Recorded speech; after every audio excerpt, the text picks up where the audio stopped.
This episode contains information of a graphic matter that may not be suitable for some viewers and no persons under the age of 18. Viewer discretion is advised. All information in this program is known to be accurate at the time of recording. Any commentary by the host is for discussion purposes only. Anyone labeled a person of interest by the host or family has not been charged with a crime. All suspects charged with crimes related or unrelated to a case covered are innocent until proven guilty in a court of law. Opinions and views expressed by the host do not represent views of the families or sponsors of this program. 40% of homicide cases in the United States go unsolved each year. Many are not covered by mainstream media, and most of these cases go unnoticed by the general public. This is just but one of these stories. From Grim Media, I'm your host, Steve Stone, and this is the Grim Truth Podcast, Murdered and Missed. And I've begged people. I've talked to like 50 different news stations, and it just seems like, they'll talk to me for a second, and they're like, no, I'm not touching it.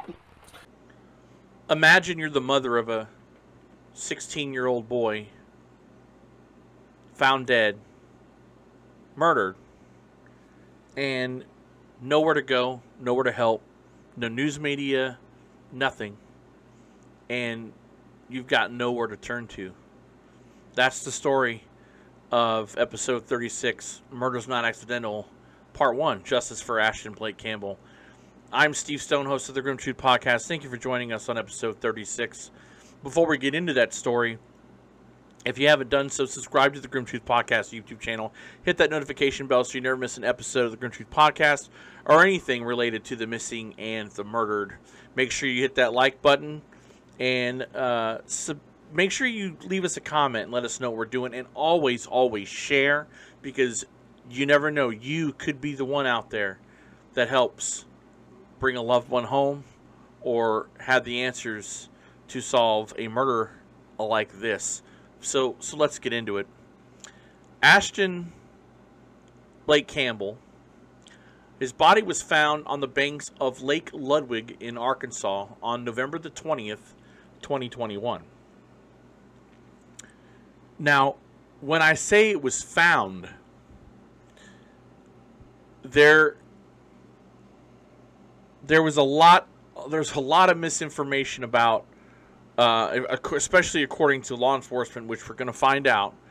There was a lot of stuff that they said that contradicts the evidence, and we're going to see that. When I started this case back in January, when I first got the case and we were waiting on the autopsy report, the final police report, the police had ruled this an accidental death.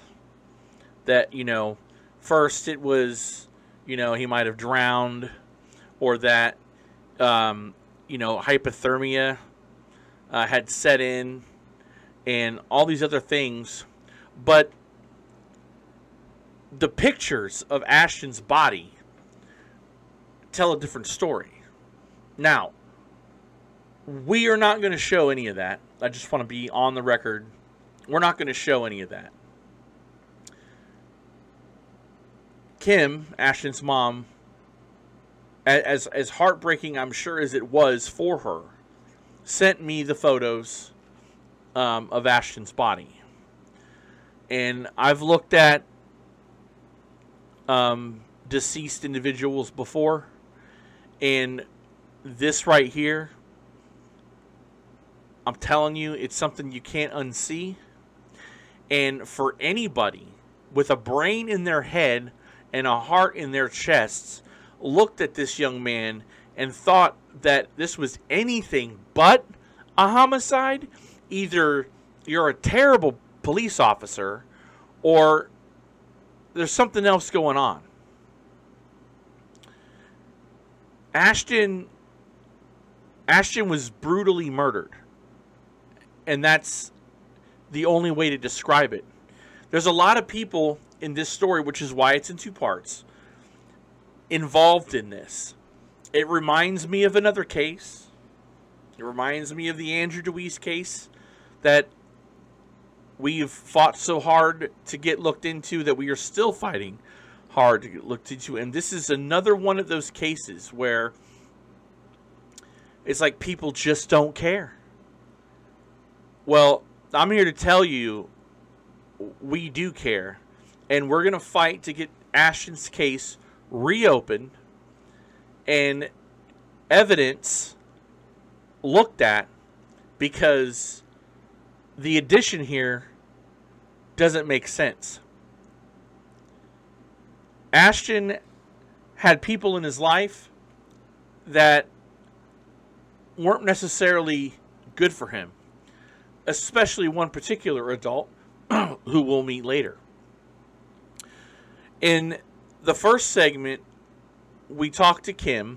Early on, we talked to Kim, and she talks to us about how hard this was to get anybody to pay attention. The media wouldn't cover it. This is a 16-year-old boy. And yes, just because he had problems and he wasn't living what you would call a righteous life, he's still a kid. And that's the problem. Here's Kim as she talks about how difficult this has been for her just to get it covered. Take a listen. Oh man, there's just like, nobody even knew about it. And in the papers, it wasn't, none of the news channels. And this is he's my baby's 16 years old, I had another guy that I spoke to a couple times, but he worked in, I think he does like the Fort Smith Now or something like that, Today in Fort Smith. And he was all for it, he was excited. And then he was like, I'll call you back on like Tuesday. And then it's just been a hit and miss. I can't get him to even answer the phone for me. So it's like, he told me in the beginning, he said, are any of the people involved informants? And I was like, man, I have no clue. I don't know. He said, that's why it seems like to me like nobody will touch it. They're either informants or you've got some massively dirty cops. And that's it. I've had the officer lie to me on tape. I don't know how many times. Backtrack, he told my ex-husband, which is my kid's father, he told him that they had the drug dogs out there. He never told me about not the drug dogs, but the dogs. And he never told me about the dogs. So when I went and seen him, we went and seen him, I think this last week, and I mentioned it, and hey, boy, he's changed that subject real quick. It's like my kid he was not the model teenager. He had problems. He went through trauma when he was younger, with his dad going to prison. He had turned to drugs as a numbing agent. Me and his father had been working with him for over a year. He had court December the 4th to go to C-STEP, which is like a boot camp program to help them get their life straight. So Ashton obviously had issues. Everybody does, and he's a young kid trying to figure things out. He's trying to figure life out, but he was trying to turn it around, and he had that opportunity in this program. But unfortunately, Ashton didn't make it. He never got the opportunity to do that because his life was taken from him. You're going to hear how Ashton was found and how Kim was told. You're also going to hear information that might be troubling. Now, I can tell you from having spoken with Kim and working with Kim for the last 6 months on this case, she made sure she was getting her ducks in a row. A mother's instinct, I've been doing this a while, a mother's instinct is normally right on the nose. It's better than a weather forecast. And she knew something was wrong, and she went down the list. She took charge of this thing, something that I think everyone, whether it's a missing case or a murder case, she did it. And as troubling for her as it was, as a mother, to do the things that she had to do, especially seeing her son deceased, she still did it. And I think this is one of the main reasons why this case has a chance to get reopened, and we're going to do everything we can to get it reopened. But here's Kim explaining when the cops came and told her that Ashton was deceased. The officer comes to my house at Saturday at 1 o'clock in the morning, or 1 o'clock in the afternoon, and was, you know, my son had tattoos on his hands, which the same little tattoos that he did on his hands, he done on my hand. You know, we was very close, and he told me they'd found a body, and I lost it right then. I knew, you know, but it never settled right. Okay. He told me that, you know, they had pulled him out of the lake. I'm thinking, okay, the middle of the lake, anything like that. No, it was on an inlet of a lake. It was higher grass than it was water. He was on his side. When I had to go down and positively identify his body, they just showed me pictures. They showed me his tattoos on his hands, and then about from the middle of his neck up. Okay. The only way that I could tell my son had been in the water was because his hair was wet. He had short hair. You could see like the little water droplets in his hair, and the tips of his fingers were pruny. That's it. It looked like he'd sit in the water and played, you know, like blah, blah, blah, blah, with his fingertips. You know, and it's like it never set right. They said hypothermia, okay, in 70-degree water, in less than 2 inches, or in less than 10 inches of water, for less than 2 hours. Doesn't make sense to me at all.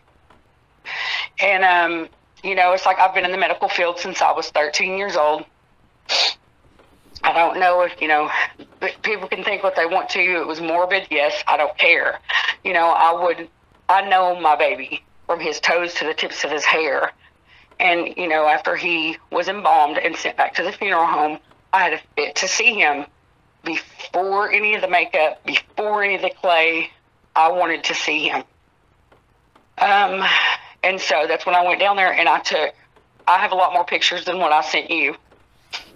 As soon as I seen him, I knew there's no way.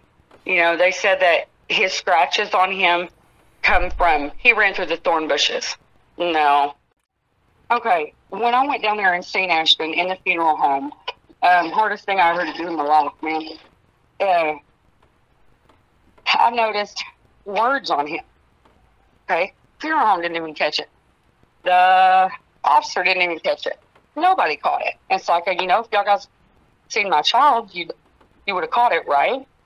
Well, at first I thought it was a name, but it's not. It was wrote in pen on the inside of his arm, so it transferred to his side. It says success. There's a name that is scratched or cut into the side of his stomach, and there's also either an M or a W on his hand. And they didn't even catch it. What does that mean? Do you know? It. What? What does that mean? Like success? Yeah. Okay. Well, it makes me sick. Okay. The only thing that I could think of is success. We did it. You know. Ashton had I'm 10 foot tall and bulletproof type of attitude. He did not let anybody, he had too much of my temper. He was me made over. He didn't let anybody push him around. He was cocky at times, yes. I've heard from people, you know, around town that they did it to make a point. They, I guess, showed him who was boss, you know, to make an example, you know, stuff like that. It obviously is difficult when a mother has to do some of the things that Kim has had to do to become a detective herself, to fight this battle of proving that Ashton didn't succumb to the elements the way that law enforcement would lead you to believe. We're going to discuss. We discussed the last time that Kim saw Ashton, the last time anybody saw Ashton, and then the police theory. And again, it doesn't make sense. The theory the cops have, the evidence that which I don't understand. The evidence that has been collected by law enforcement or that they saw, on top of the pictures that were taken by Kim, on top of what the time of death, none of it makes any sense. That it doesn't show that how they claimed his death was actually happened that way.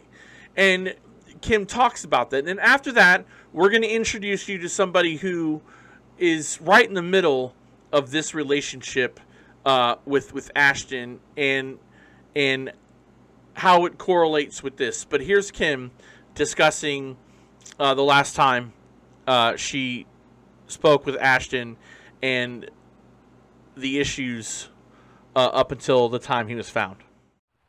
Okay. My son, I hate myself for this every day. My son was at my house Thursday. Okay. He was here Thursday morning. He woke me up. He'd stolen a car. Him and I guess another guy. He was with another guy named John, the John Ford. He showed up here at my house. I could tell he had been high. I went to go lay down, and it was early. I sat up with him for a little while, and I said, Ashton Blake, I'm going to pet. You know, I didn't sleep that good that night, and I said, I'm going to go back and lay down. I gave him a hug and kiss, told him I loved him, I was going to lay down. Well, I went to go lay down, got my dog up in the bed, and Simon said, no, you better go check. So I walked in there, and he had the bedroom door shut, and he was squatted down. And on a box lid, there was a pile of dope. He had a knife in one hand, a credit card in the other. And that was mine and Ashton's biggest fight, is because I wanted him clean. I didn't allow him to do drugs in my house. I didn't want him here high.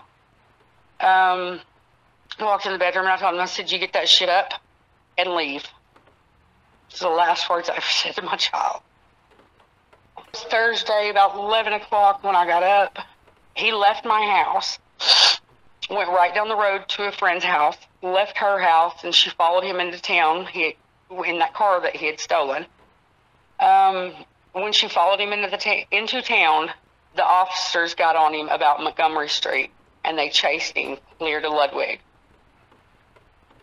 And it was Thursday. The cops are trying to tell me that he ran towards the water and got in the water to hide from them. Bullshit. Okay, that's bullshit, because the guy in the car with him said when the car, because the motor blew up in the car, they were on the north side of the lake, which is the gravel. If you run to the left, it's the woods. When you run to the right, it is the lake. Ashton was an amazing driver. Okay, amazing. I don't know where he got it from, because it sure wasn't me. But he was a good minute and a half away from the cops. Okay, he was a good minute away when the cops finally got up to the car. Ashton was gone. They didn't even know who it was. John said he ran to the left, which was up through the woods. Ashton's not stupid. He's very smart. He is an amazing. He swims like a fish. Okay, I've got pictures on my phone from last February where him and my ex-fiance had gotten up in the water and was swimming. It's just not. It doesn't click with me. They said that he got in the water then, Thursday, about 1 o'clock in the afternoon, and they found him Saturday at 11 o'clock. And he was in there that long. No. So let's unpack the law enforcement theory, the timeline of Ashton's, the car chase, and then what led up to finding his body. Ashton stole this car. He knew it was stolen. Everybody knew it was stolen. The cops light him up. He's not sticking around. He bolts. According to Kim, he's about a minute and a half ahead of the cops. Law enforcement states that they believed that Ashton led them into the Lake Ludwig area. Or Kim says Ludwig, but it's the Lake Ludwig area. There's a road there, and it leads into Lake Ludwig and the trails and smaller roads. They believe that Ashton flees, which doesn't make sense from what John Ford said. Wasn't like that. Just the engine blew up. They didn't get into an accident or anything. The engine blew up and they bolted. They split. Well, law enforcement believes that Ashton went to the water, a person that could swim perfectly, and according to his mother's own words, was a fantastic swimmer. And they believe that Ashton was so high that he drowned in Lake Ludwig. Now, what doesn't make sense is if you take the time of death, according to the coroner's office, the medical examiner, benefit of the doubt, let's say it's 3 p.m. that Thursday, and his body was discovered Saturday at around 11 o'clock on 11/20/21, and then his mom was notified at around 1 o'clock. But according to the medical examiner, from the time of death to the time his body was recovered was 18 hours. If his body was in the water from Thursday to Saturday, there would be obvious signs of water, water in his lungs. The body does certain things in water. That wasn't the case here. I've seen the photos, and the only way you could tell Ashton was in the water was his hair was wet and his fingertips were pruny. That was it. The other stuff on Ashton's body doesn't correlate with going into the water and drowning. Ashton had marks all over his body. I would never show them to you, but I'm trying to describe it to you the way they look. So Ashton's body was covered in what I could only describe as like someone that does self-mutilation, a cutter. If you're familiar with that, or you can look them up online, you can see pictures of people who engage in cutting. Those what those marks look like.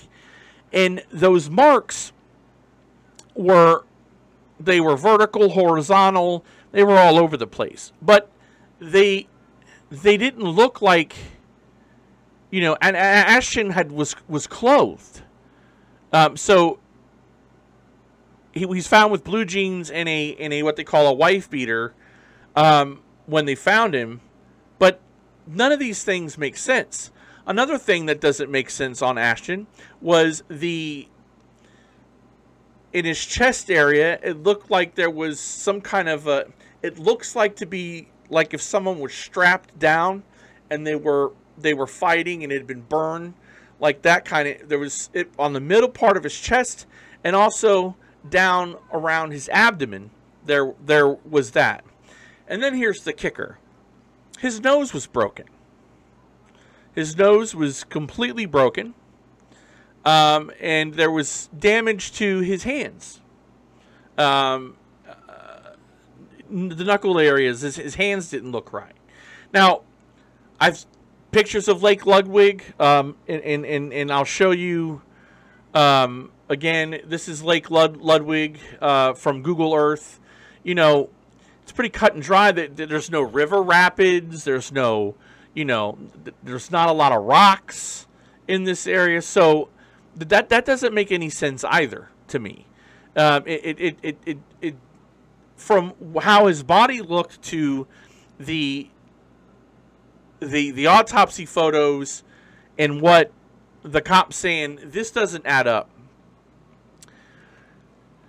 There's going to be other things that we're going to show you in part 2 that also will add to this, and I'll explain that to you in part 2. So that's pretty much the cops' theory, which doesn't coincide with what the photos suggest. Also, a couple other things, the things that were written on Ashton that were cut into him, the word success, a couple other letters. I mean, this was, somebody took time to do this, and definitely don't believe Ashton did it to himself. Impossible.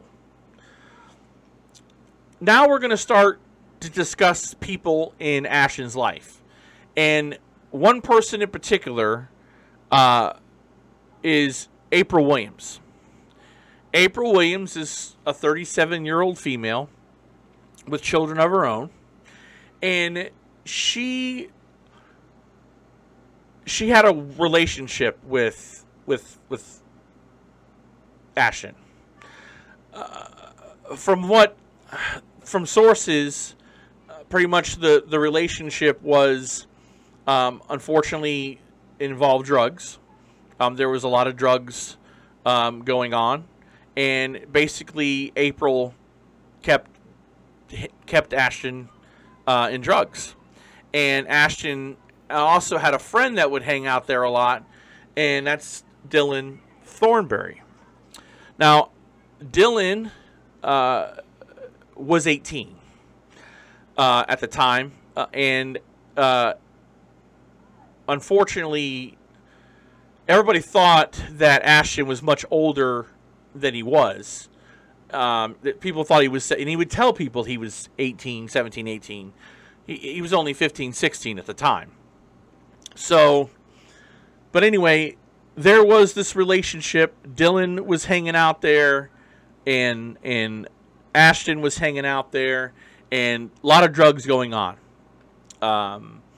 And many people that I've talked to, and it's very bothersome that this relationship between April and Ashton was also a sexual relationship. Now, that in and of itself is an issue because April is an adult, Ashton is not, and this went on for a while. Now, to be perfectly honest, and Kim will tell you this, Ashton was a playboy. Ashton knew he was a great-looking young man, a teenager, and he played the field. He played the field better than anyone. And his mom will tell you that he played the field. He knew he did it, and he didn't care. And we'll get into that a little bit more too. But the relationship between April and him was, again, strictly, I believe, on Ashton's part, was just so he could continue getting his drugs because he did have a problem.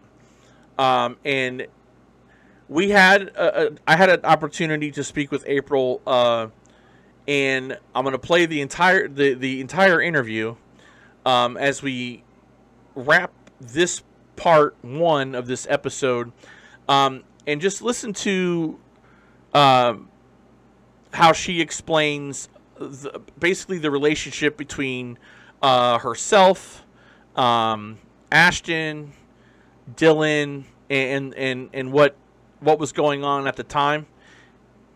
You're gonna keep an open mind about it. Again, there's more to this that we are going to get to, but here is the interview I did with April Williams. So I had a couple of questions I wanted to ask you regarding a gentleman by the name of Dylan Kane. You know who he is? I do. So Dylan, I guess, was making accusations in regards to Ashton's death, and Correct. I was curious. Can you tell me a little bit about that? Okay, so me and Dylan, I met Dylan in August. We were really good friends. I introduced Dylan and Blake to each other. Blake was in jail, or Dylan was in jail when I first took Blake in. I call him Blake. I mean Ashton, though. Anyway, once they become friends, it was just kind of a shit show after that. Excuse my language, but it's the truth. They were into everything, you know, breaking in, stealing stuff, all kinds of different things. The Sunday after I found out that Blake had passed, me and Dylan, we had hung out. And, you know, Dylan's like, I got your bag. Me and my daughter's back. He's like, I got you. Well, then he went home to my house, and he got this bag that was at the end of my tanning bed. a bag I use kind of for an overnight bag if I stay the night anywhere.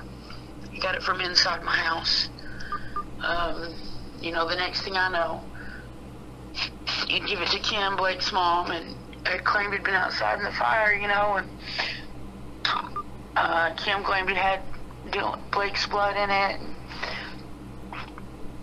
The police never brought it to my attention that they had it in custody or anything like that, so I don't know how, you know, I don't know what come about of that, you know. Like I said, I worked with the detectives. If they had thought I'd done it, you'd think that I'd be in jail, if, you know. Right, yeah. But, you know, after that, Dylan didn't talk to me anymore. Now my daughter, she still talks to Dylan, which I'm not exactly fond of, but, you know, from what I gather, he never even talked to the investigators. You know, if he thought that I did it, or, you know, why didn't he talk to the investigators? Why wasn't he working with the police? Why wouldn't, you know, he's been on the run from what, I don't know, but nobody's seen him, he hasn't been back to Johnson County. You know, he's in California now, is what he tells my daughter. So, this is what I do know is, and I don't like making accusations that aren't true. And this isn't really an accusation, this is what I do know. Is Dylan was very fond of my daughter. You know, and at the time of Blake's death, I was very fond of Dylan. And, when me and Dylan were alone, it was get rid of Blake. You know, I didn't need to be friends with Blake. When me and Blake were alone, it was get rid of Dylan. I didn't need to be friends with Dylan. When the two of them were together, they didn't like me. When you say get rid of, you mean like just stop associating with them? Just stop hanging out with them. Like, there would never no death accusations or anything like this. Now, the Wednesday night, early or late Wednesday night, early Thursday morning, the last time that I seen Blake was early Thursday morning, about 9 o'clock in the morning, but he had showed up probably about 1 o'clock in the morning. And he was in this stolen car, and he was just so excited that he had this car, you know. And he wanted me to go catch a sunrise with him, which was something we'd done a million times. It was something me and him did, something where we could just talk and be ourselves, and nothing else mattered. You know, so I wouldn't ride with him in this stolen car. I was in my car, and he was in his car. And he had talked to me just differently than he had talked to me any other day, kind of like he suspected something was going to happen, now that I look back on it, you know. But anyway, he had asked to date my daughter. They were the same age at the time. Okay, I always thought that Blake was, okay, and my son played ball together in the 3rd grade. His uncle had told me once that he had failed 2 grades, which made me suspect that he was 2 years older than my son. Okay, my son's 15, so I suspected he was 17. So he'd asked to date my daughter, and I told him, I said, you know, I don't want my daughter dating no bad boy. There was definitely some feelings on April's part for Ashton. There was definitely, the portion of the interview where they talk about the sunset,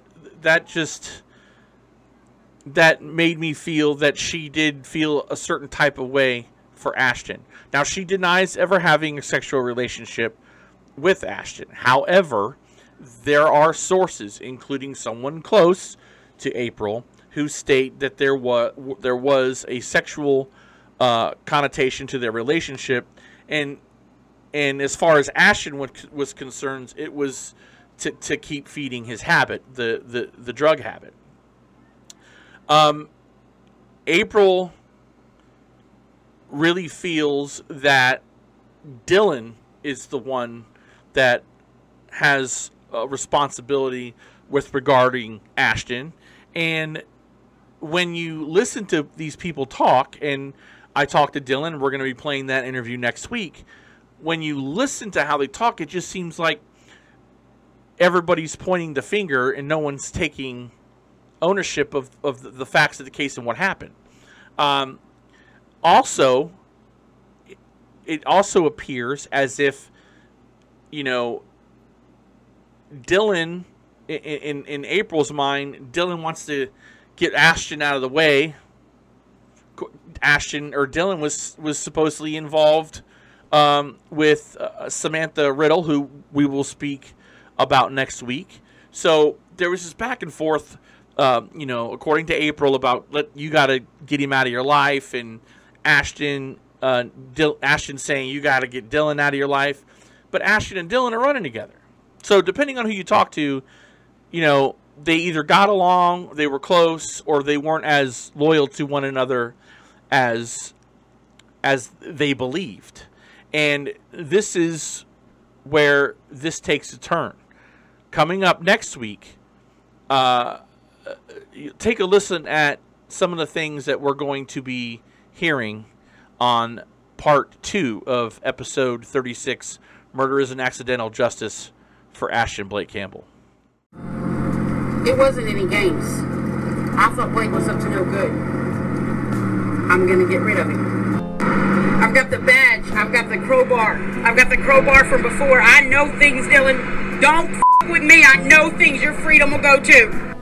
We were really close. Like, we hung out every day.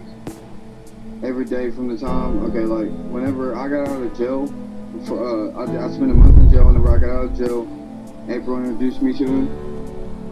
And ever since then, I mean, he told me he was 18, you know what I'm saying? And I thought he was until April told me, well, no, he ain't 18, he's 16, you know? I mean, I ain't gonna lie to you, we were doing drugs together.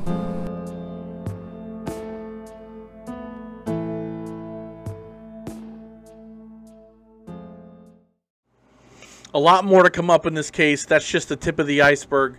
We're going to have so much more. We're going to get into a guy, Gina McGuire, who actually has a connection to the Andrew DeWeese case. We'll get into that. Samantha Riddle, who's Dylan's girlfriend. Much, much more on episode 36, part 2, next Monday. Murder is not an accident. Let's get justice for Ashton Blake. This is going to wrap this episode up. As always, if you want to help the missing and the murdered, subscribe to the Grim Truth Podcast YouTube channel. Hit that notification bell so you never miss an episode. Make sure you like and share and leave us a comment. Let you know what you think.